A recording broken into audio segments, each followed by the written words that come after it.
So ಅಲ್ಲ ನಿಮ್ಗೆ ಯಾವ್ದು ಈ ತರ ಹೇಳಿದ್ರೆ ಜಗಳ ಆಡ್ಬೇಕಂತ ಅನ್ಸಿಲ್ಲ ಮೇಡಮ್ ಇವ್ರ ಜೊತೆ ನೋಡಿ ಬುದ್ಧಿವಂತರ ಜೊತೆ ಮಾತಾಡ್ಬೋದು. ಈ ಅರ್ಧಂಬರ್ಧ ಅಥವಾ ಪೂರ್ತಿ ತಲೆ ಪ್ರತಿಷ್ಠೆ ಮಾಡ್ಬೋದು ಅಷ್ಟೇ. ಡೋಂಟ್ ಕೇರ್ ಅಂದ್ರೆ ಎಷ್ಟೊತ್ತಂತ ಬಡ್ಕೊಂತಾರೆ, ಅರ್ಧ ಗಂಟೆನೋ ಸುಮ್ಮನಾಗ್ತಾರೆ.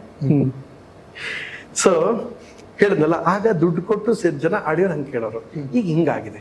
ಆಮೇಲೆ ಆಗ ಆರ್ಗ್ಯಾನಿಕ್ ವ್ಯೂಸ್ ಅಂತಿದ್ರು. ಈಗ ಯಾವುದೇ ಒಂದು ಸಾಂಗ್, ಈಗ ಯಾವುದೇ ಸಾಂಗ್ ಹಾಕಿ ನೈಟ್ 5,000 4,000 ವ್ಯೂಸ್ ಅಂತ ಇರುತ್ತೆ. ಬೆಳಗ್ಗೆ ಎದ್ದೋಡ್ರೆ 2 million ಪ್ಲಸ್ ವ್ಯೂಸ್ ಅಂತ ಆಗ್ಬಿಟ್ರೆ. ಇದು ಈಗಿರೋದು ಎಲ್ಲ complete fake views, fake comments. ಇದನ್ನ ಜನನ ನಾವು ನಂಬಿಸ್ತಾ ಇದೀವಿ. ಸೊ ಆ ಪ್ರಯತ್ನ ನಡೀತಾ ಇದೆ. ಇತ್ತೀಚೆಗಿದೆ. ಇವತ್ತಿಗೂ ನೋಡಿ ನಮ್ಮ ಸಾಂಗ್ ಟ್ರೈಲರ್ ಟ್ರೆಂಡಿಂಗ್ ಅಲ್ಲಿದೆ. Trending number 17. ನೆನ್ನೆ 18 ಇತ್ತು, ಮೊನ್ನೆ 16 ಇತ್ತು. ಸಾರಿ, ಇವತ್ತು 16, ಮೊದಲನೇ ದಿನ 18. ಸರಿ, ಟ್ರೆಂಡಿಂಗ್ ಬರುತ್ತೆ ಅಂದ್ರೆ ಅದು ಇದಾಗಿಲ್ಲ, ಬೂಸ್ಟ್ ಆಗದೆ ಇದ್ದಾಗ ಮಾತ್ರ ಟ್ರೆಂಡಿಂಗ್ ಅಂತ ಬರೋದು. ಈ ಸತ್ಯ ನಮ್ಮ ಆರ್ಗ್ಯಾನಿಕ್ ಆಗಿ ನಮ್ಮ ಜನಕ್ಕೆ ಗೊತ್ತಿರಲ್ಲ. ಸೊ ಮೊದಲೆಲ್ಲ ಹೇಗಿತ್ತು ಗೊತ್ತಾ, 1 lakh ವ್ಯೂಸ್ ಇನ್ ಲೆಸ್ ದೆನ್ 1 day ಅಂತ ಇತ್ತು. ಆಗ ಅಂದ್ರೆ ಜನ ಪ್ರಾಮಾಣಿಕವಾಗಿ ನೋಡೋರು. ಯೂಟ್ಯೂಬ್ ಚಾನಲ್ಸ್ ಕಡಿಮೆ ಇತ್ತು. ಈಗ ಹಂಗಿಲ್ಲ. ಈಗೆಲ್ಲ ಪೇ ಮಾಡಿ ನಾವು ನಂಬಿಸ್ಬೇಕಂದ್ರೆ ಸೊ ಕಮೆಂಟ್ಸು ಏನ್ ಬರುತ್ತೆ ಇದ್ರ ಬಗ್ಗೆ ನಾನು ಅಷ್ಟು ಮಹತ್ವ ಕೊಡಲ್ಲ. ಅದು ಏನಾಗುತ್ತೆ, ಅದು ಚಾನಲ್ನ ಇನ್ಸೈಟ್ಸ್ ಬೆಳೀತಾ ಹೋಗುತ್ತೆ, ಅಂದ್ರೆ ರಿಯಾಕ್ಷನ್ಸ್ ಬೆಳೀತಾ ಹೋಗುತ್ತೆ. ಸೊ ಅದರಿಂದ ನನಗೆ ನೀವು ಹೇಳಿದಂಗೆ ಕಾಮೆಂಟ್ಸ್ ನೋಡಿದಾಗ ನನ್ನ ಫ್ಯಾಮಿಲಿ ಏನು ಅಂದ್ಕೊಳ್ಳ, ನಾವು ಅದನ್ನ ದಾಟಿದ್ದೀವಿ. ಈಗ ನಾನು ಅವ್ರು ನೋಡದೇ ಇರೋದ್ರಿಂದ ನಂಗೆ ಅದನ್ನ ಸಮಸ್ಯೆ ಇಲ್ಲ. ಅಂದ್ರೆ ಮುಗ್ಧ ಹುಡುಗಿನ ಮದುವೆ ಆಗಿದ್ದಾರೆ ಏನು ನೀವು ಅಲ್ಲ ಸೋಷಿಯಲ್ ಮೀಡಿಯಾ ಯೂಸ್ ಮಾಡ್ತೀರಾ, ನಿಮ್ಗೆ ಒಂದಿಷ್ಟು ಕಮೆಂಟ್ ಬರುತ್ತೆ. ನೀವು ಲಕ್ಸುರಿ ಲೈಫ್ ಲೀಡ್ ಮಾಡ್ತಾ ಎಲ್ಲ ಇರ್ತೀರಾ, ಅದಕ್ಕೂ ಕಮೆಂಟ್ಸ್ ಬರುತ್ತೆ. ಏನಂದ್ರೆ ತಂದೆ ತಾಯಿ ಹಣ ಮಾಡಿಟ್ಟಿದ್ದಾರೆ, ಅದರಿಂದ ನೀವು ಲಕ್ಸುರಿ ಲೈಫ್ ಲೀಡ್ ಮಾಡ್ತೀರಾ, ಈ ತರದೆಲ್ಲ ಕಮೆಂಟ್ಸ್. ಸುಳ್ಳು. ನಿಖಿತಾ ಬಗ್ಗೆ ಒಂದು ಹೇಳ್ತೀನಿ, ನೀವೇನ್ ಅವರೇ ದುಡಿದಿರೋದು ಒಂದೇ ₹1 ಕಾಯಿನೂ ಕೊಡಲ್ಲ, ಅವರೇ ದುಡಿದಿರೋರು. ಒಂದು ನೋಡಿದಿರಲ್ಲ ಕಮೆಂಟ್ಸ್ ಅಬ್ಸರ್ವ್ ಮಾಡಿ. ನಮ್ಮ ಅಪ್ಪ ಮಾಡಿದರೆ ನಾನು ಅದಕ್ಕೆ ಖರ್ಚು ಮಾಡ್ಕೊಂಡು ನಾನು ಆರಾಮಾಗಿದ್ದೀನಿ. ನನಗೇನು ಯಾರಿಗೂ ಅದಕ್ಕೆ ಆನ್ಸರ್ ಮಾಡಬೇಕು ಅನ್ನೋದು ನನಗೇನಿಲ್ಲ.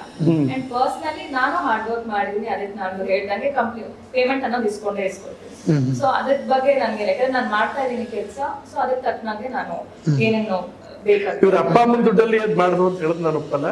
ಒಂದು ಕಾಯಿನೂ ಬಿಡದೆ ಇಸ್ಕೊಂಡವ್ರೆ. ಹಂಗಂದ್ರೆ ಇವರೇ ದುಡ್ದಿರೋದು. ಆಯ್ತು ಬಿಡ್ರಿ, ನಾನು ನಿಮ್ ಪರ ಹೇಳ್ತಾ ಇದ್ದೀನಿ. ಸ್ವಲ್ಪ ದುಡ್ಡು ಹಾಕೊಂಡಿದ್ದೀನಿ ಅಂತ ಹೇಳ್ತಾರೆ. ನಾನು ಸತ್ಯನೇ ಅಲ್ವಾ. ಈಗ ನಾನು ಹೌದು ಅಂದ್ರೆ ದುಡ್ಡಿದೆ ಅಂದ್ರೆ ಅದು ದುಡಿತಾ ಇದೀನಿ, ದುಡ್ಡು. ಈಗ ನೋಡಿ, ನಮ್ಮ ಹೀರೋಯಿನ್ ಹಾಕೊಂಡದ್ದು 8.25 ಲಕ್ಷದ ವಾಚ್. 8.25 ಲಕ್ಷದ ವಾಚ್. ಅದು ಅವ್ರ ಶ್ರಮ, ಅವರ ಇದು ನೋಡಿ. ಇದು ವಾಚ್ 8.25 ಲಕ್ಷ. 8.25 ಲಕ್ಷದ ವಾಚ್. 350 T shirt. ಈಗ ಹಂಗೆ ಆಗಿದೆಯಲ್ಲ, ಕಷ್ಟಪಟ್ಟು ಸಾಂಗ್ ಆಡ್ತಾರೆ ಯಾರೋ ಒಂದು. 20 ವರ್ಷ ಸುಗಮ ಸಂಗೀತ, ಶಾಸ್ತ್ರೀಯ ಸಂಗೀತ ಅಭ್ಯಾಸ ಮಾಡ್ತಾರೆ. ನಿಮ್ಗೆ ಅವ್ರು ಯಾರು ಅಂದ್ರೆ ಗೊತ್ತಿರಲ್ಲ. ಅದೇ ಹೂವಿನ ಬಾಣದಂತೆ ಯಾರಿಗೂ ಕಾಣದಂತೆ ಜನಕ್ಕೆ ಗೊತ್ತಾಗ್ಸಿ. ಈ ಜನ ಈಗ ಅದು ತಪ್ಪು ನಾ ಹೇಳಲ್ಲ. ವೈರಲ್ ಈ ರೀತಿ ಆದಾಗ ಪ್ರಾಮಾಣಿಕವಾಗಿ ಸಂಗೀತ ಕಲ್ತಿರ್ತಾರ, ಅವ್ರು ಭಯ ಬಂದ್ಬಿಡುತ್ತೆ. ನೀವೇ ಯೋಚನೆ ಮಾಡಿ. ಒಂದು ಹೌದು, ಕಷ್ಟಪಟ್ಟು ಮೊನ್ನೆ ಒಂದು ಹುಡುಗಿ ಭರತನಾಟ್ಯ 21 ಅವರ್ ಮಾಡಿದ್ರು. ಅವಳ ಹೆಸರು ಹೇಳಿ ಅಂತ ಯಾರಿಗೂ ಗೊತ್ತಿಲ್ಲ. ನನ್ನ ಶರ್ಟ್ 1.5 ಲಕ್ಷ ಅಂತ ಎಲ್ರಿಗೂ ಗೊತ್ತಾಗುತ್ತೆ. ಇಂತಹ ಪ್ರಪಂಚದಲ್ಲಿ ಇದೀವಿ ಅಂದ್ರೆ ಈ ಪ್ರಪಂಚಕ್ಕೆ ಅಥವಾ ಈ ಕಾಮೆಂಟ್ಸ್ಗೆ ನಂಗೇನು ಅಂತದೇನು ಡಿಫ್ರೆನ್ಸ್ ಆಗುತ್ತೆ. ಇಷ್ಟೆಲ್ಲ ಆಯ್ತಲ್ವಾ. ಒಂದೇ ಒಂದು ಹೇಳ್ತೀನಿ ಸರ್, ನಾನು ಮಾಡಿರೋ 4 ಸಿನಿಮಾನು ಸ್ಯಾಟಲೈಟ್ ಮಾರಿದ್ದೀನಿ ಸರ್. 5ನೇದು ಅತಿ ಶೀಘ್ರದಲ್ಲಿ ಇನ್ನೊಂದು ಚಾನಲ್ಗೆ ಆಗ್ತಾ ಇದೆ. ಅಂದ್ರೆ ನೀವು ಅದೇ ಹೇಳಿದ್ನಲ್ಲ ಸರ್, ನೀವೆಲ್ಲ ಅನ್ಕೊಂಡಾಗ ನಾನು ಡಿಸೆಂಬರ್ಗೆ ಡೆವಿಲ್ ಎದುರೇ ಬರ್ತೀನಿ ಅಂತೆಲ್ಲ. ಡೆವಿಲ್ ಎದುರುಗಡೆ, ಡೆವಿಲ್ ಜೊತೆಗೆ, ಡೆವಿಲ್ ಜೊತೆಗೆ ಅದನ್ನೇ ಹೇಳಿದಲ್ಲ ರಮೇಶ್ ಭಟ್ ಸರ್. ಯಾರು ನಾನು ಅದನ್ನ ಬಾಯಿಗೆ ತಮಟೆ ಹೊಡ್ಕೊಂಡ. ಒಂದು ವಿಷಯ ಹೇಳ್ತೀನಿ ಕೇಳಿ. ನನಗೆ ₹500 ಹೊರಟೋಯ್ತು ಅಂದ್ರೆ ಬಾಯ್ ಮಾಡ್ಕೊಂಡು ಕೂತ್ಕೊಳ್ತಾರೆ. ಆ ದಿನ ಶೂಟ್ ಆಗಿದ್ದು ಫುಟೇಜಸ್ 2 ದಿನ ನನಗೆ ಮಾತ್ರ ಗೊತ್ತು. ರಮೇಶ್ ಭಟ್ ಸರ್ ಹೆಂಗ್ ಮಾತಾಡೋದು, ಒಬ್ಬ ಹಿರಿಯ. ನಿಮ್ಗೆ ಈ ರಮೇಶ್ ಭಟ್ ಸರ್, ಶ್ರೀನಿವಾಸ ಮೂರ್ತಿ ಅವ್ರದೆಲ್ಲ ಒಂದು ವಿಚಾರ ತಿಳ್ಕೊಡಿ. ಇವ್ರ ಬಗ್ಗೆ ಯಾವಾಗ್ಲೂ ಒಂದು ಸರ್, 7 ಗಂಟೆ ಶೂಟ್ ಅಲ್ಲಿ 7 ಗಂಟೆ ವಿತ್ ಮೇಕಪ್ ರೆಡಿ ಇರ್ತಾರೆ. ಅಂದ್ರೆ ಅಷ್ಟು ಇವರೆಲ್ಲ ಬಂದಿರೋದು ಹೇಗೆ ಗೊತ್ತಾ, ಈಗೆಲ್ಲ ಫೋನ್ ಯುಗ. ನಿಮ್ಗೆ 30-35 ವರ್ಷದಿಂದ ಇಲ್ಲ, ಚೆನ್ನೈಗೆ ಒಂದು ಟ್ರಂಪ್ ಕಾಲು, ಚೆನ್ನೈಗೆ ಮೇ 10ರಿಂದ ಮೇ 25 ತನಕ ಶೂಟು ಅಂತ ಇವತ್ತು ಹೇಳಿದ್ರೆ ಆ ಪೇಪರ್ ಡೈಲಿ ಬರ್ಕೊಂಡ್ರು. ಮೇ 8ನೇ ತಾರೀಕು ಲಗೇಜ್ ಪ್ಯಾಕ್ ಮಾಡ್ಕೊಂಡು ಕೂತರು. 10 ಗಂಟೆ ಕಾರ್ ಬರುತ್ತೆ, ರೈಲ್ವೆ ಸ್ಟೇಷನ್ ಕರ್ಕೋಯ್ತೆ, ನಾನು ಅದ್ರಲ್ಲಿ ಹೋಗ್ಬೇಕು. ಇಲ್ಲ ಕಾರ್ ಬರುತ್ತೆ ಡೈರೆಕ್ಟ್ ಚೆನ್ನೈಗೆ. ಇನ್ನು 2 ತಿಂಗಳಿಗಾಗ ನೀವು ಪೇಪರ್ಲಿ ಡೈರಿ ಬರ್ದಿಟ್ಕೊಡೋದು. ಈ ತರ ಟೈಮ್ ಫಾಲೋ ಮಾಡ್ಕೊಂಡು ರಮೇಶ್ ಭಟ್ ಆಗಲಿ, ಶ್ರೀನಿವಾಸ ಮೂರ್ತಿ ಸರ್ ಆಗಲಿ, ಇವ್ರು ಬಂದಿರೋ ರೀತಿ ಹಾಗೆ. ಆಗ ಫೋನ್ ಮೊಬೈಲ್ ಇರ್ತಿಲ್ಲ, ಅಂತ ಕಾಲ್ಗಡ್ತಿಂದ ಮಾಡ್ಕೊಂಡು ಬಂದಿದ್ದಾರೆ. ಈಗ ಅಂಥವ್ರ ಹತ್ರ ಶೂಟ್ ಆಗಿರೋ ಫುಟೇಜಸ್ ಕ್ಯಾಮ್ರಾಮನ್ ಅಸಿಸ್ಟೆಂಟ್ ಇಂದ ಮಿಸ್ ಆಗೋಯ್ತದೆ. ಬೇರೆಯವ್ರಾಗಿರೋದು ಇಶ್ಯೂ ಮಾಡೋರು, ಗಲಾಟೆ ಮಾಡೋರು, ಇನ್ನೇನೋ ಚೇಂಬರ್ ಇನ್ಯಾವುದೋ ಆಯಂಗಳೆಲ್ಲ ತಗೊಳ್ಳೋದು. ಅಂಥದ್ದು ಯಾವುದಕ್ಕೂ ಅವಕಾಶ ಆಯ್ತಾ ಸರ್. ಈಗ ಜಾಸ್ತಿ ಆಗುತ್ತೆ. ಒಂದು ಕೆಲಸ ಮಾಡಪ್ಪ. ನಾನು ಅದೇ ಹೇಳಿದೆ, ಅದಕ್ಕೆ ಕೂತ್ಕೊಂಡು ಒಂದ್ಸಲ ಡೈರೆಕ್ಟರ್ಗೂ ಹೇಳಿದೆ, ಎಲ್ರಿಗೂ ಮಾತಾಡ್ತಾರೆ. ನಾನು ಡೈರೆಕ್ಟರ್ ಮಾತಾಡ್ತಾರೆ ಹೇಳಿದೆ, ನೋಡಪ್ಪ, ಬರೀ ತಿಂಗಳಲ್ಲಿ ಇಂಥ ಬರೀ ಪ್ರಮೋಷನಲ್ ಆಕ್ಟಿವಿಟೀಸ್ ಏನೂ ಮಾಡಿದೆ ನಾನು. ಬರೀ ಸಮಾಜಕ್ಕೆ ಬಹಳ ಶ್ರೇಷ್ಠ ಅಂತ ತೋರಿಸ್ಕೊಂಡು ಬರೀ ಪ್ರಮೋಷನ್ ಆಕ್ಟಿವಿಟೀಸ್ ಮಾಡ್ಕೊಂಡಿದ್ರೆ ನನ್ಗೆ ಇವತ್ತಿಗೂ ನನಗೆ ಪ್ರತಿ ತಿಂಗಳು 10 ಲಕ್ಷ ಏನೂ ಮಾಡದೇ ಇದ್ರೆ ನಂಗೆ ಬರುತ್ತೆ, ಏನೂ ಮಾಡದೇ ಇದ್ರೆ ಬರೀ ನಿಮ್ಮ ಶಿಷ್ಯ ಕಬ್ಜಾನೆ ದುಡಿತಾನೆ. ಈಕೆ ಗೊತ್ತಿಲ್ಲ, ಅದೊಂದು ಗಮನವಾದೊಂದು ಕಥೆ ಹೇಳ್ತೀನಿ, ಅದಂತೂ ನೀವು ಶಾಕ್ ಆಗ್ತೀರಾ. ಇವ್ರಿಗೂ ಗೊತ್ತಿಲ್ಲ ಪಾಪ ಏನಾಯ್ತು. ಲಾಸ್ಟ್ ಇಯರ್ ನಮ್ಗೆ ನೀವು ಹೇಳಿದ್ರಲ್ಲ ದರ್ಶನ್ ಫ್ಯಾನ್ಸ್ ಗಲಾಟೆ ಆಯ್ತು ಅಂತ, ಅದಾದ್ಮೇಲೆ ಪಾಪ ನಡೆದಂತ ಒಂದು ಕಾಮಿಡಿ ಕಥೆ ಇದು, ನೀವು ಶಾಕ್ ಆಗ್ತೀರಾ. ಲಾಸ್ಟ್ ಇಯರು ಇದು ಬಂತು, ಯಾವುದು ಈ ದರ್ಶನ್ ಫ್ಯಾನ್ಸ್ ಒಂದು ಇಶ್ಯೂ ಆಯ್ತು. ನನಗೆ ಆಕ್ಚುಲಿ ಏನಾಗಿತ್ತು ಅಂತ ಗೊತ್ತು, ನಾನು ಒಂದು ಸ್ವಲ್ಪ ಜಾಸ್ತಿ ಆಯ್ತು ಕೋಪದಲ್ಲಿ ಮಾತಾಡಿದ್ದು ನಿಜ. ಆಮೇಲೆ ಆರಾಮಾಗಿ ಊರ್ಲಿಲ್ಲ, ಕೂರ್ಲಿದ್ದೆ. 15 days ಬಿಟ್ಟು ಬೆಂಗಳೂರಲ್ಲಿ ನನ್ಗೆ ಏನೋ ಒಂದು ಸಣ್ಣ ಕೆಲಸ ಆಯ್ತು, ಬಂದಿದ್ದೆ. ಬಂದ ತಕ್ಷಣ ಯಾರೋ ಫೋನ್ ಮಾಡಿದ್ರು, ಸರ್ ಎಲ್ಲಿದ್ದೀರಾ ಸರ್? ಯಾಕಪ್ಪ ಅಂತ. ಸರ್ ನಿಮ್ಮನ್ನು ಭೇಟಿ ಮಾಡ್ಬೇಕು ಸರ್. ಇನ್ನೇನು ಬಿಗ್ ಬಾಸ್ ಶುರು ಆಗುವಂತ ಟೈಮು, ಪಾಪ ಅವನು ಯಾವುದೇ ಆದ ಶಾರ್ಟ್ ಫಿಲ್ಮ್ ಮಾಡಿದ್ದ, ತೋರಿಸ್ಬೇಕು ಸರ್. ಬಪ್ಪ ಅಂದ್ರೆ ಬಂದಾಗ ಒಂದು ವಿಡಿಯೋ ಮಾಡ್ದ.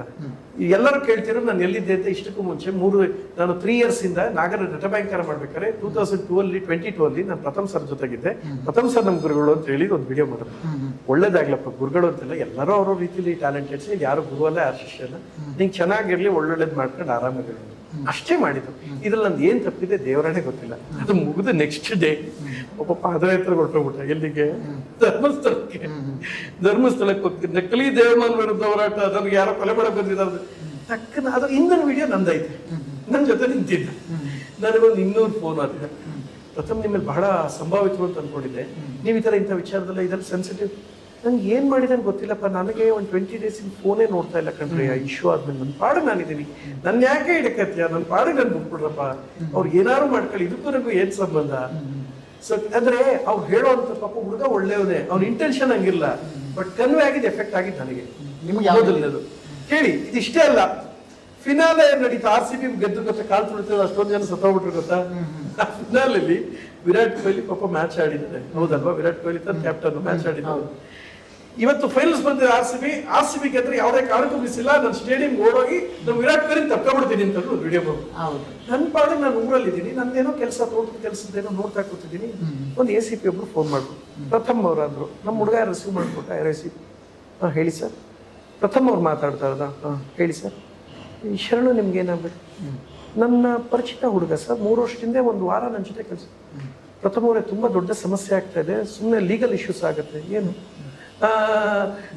ಕೆಟ್ಟಿರುವ ಚಿನ್ನಸ್ವಾಮಿ ಸ್ಟೇಡಿಯಂ ನೋಡೋ ತಪ್ಪೋತಿದ್ದಲ್ಲ, ಜನಕ್ಕೆ ತಪ್ಪು ಸಂದೇಶ ಕೊಟ್ಟಂಗ. ಅಯ್ಯೋ, ಅವನು ಯಾರೋ ಹೇಳ್ತಾನೆ, ಇವನ್ ಯಾರೋ ಮಾಡ್ತಾರೆ, ಅಲ್ಲಿ ಕೂತ್ಕೊಂಡು ಆಗೋದು ಎಫೆಕ್ಟ್ ಆದ. ನಾನು ನೋಡಪ್ಪ, ನೀ ಏನಾರು ಮಾಡ್ಕೊಳ್ಳಿ, ನೀನಿರೋದು ಕ್ರಿಂಜ್ ಕಂಟೆಂಟ್ ಬಂದು ಏನೋ ಮಾಡ್ತಿದ್ಯಾ ಮಾಡು. ನೀ ಬಂದು ಎಲ್ಲಾದ್ರೂ ಗೊತ್ತಾ, ನಿನ್ಗೆ ಪಾಪ 45 ಕೋಟಿ ಕೊಟ್ಟು ಚಂದ್ರು ಖರ್ಚು ಮಾಡೋ ಸಿನಿಮಾ ಮಾಡಿ ಕಬ್ಜಾ ಅಂತ. ಜನ ಯಾರು ಚಂದ್ರ ಕಬ್ಜಾ ಚಂದ್ರು ಅಲ್ಲ, ನೀನ್ ಒಂದೇ ಒಂದಿನ ಸೆಟ್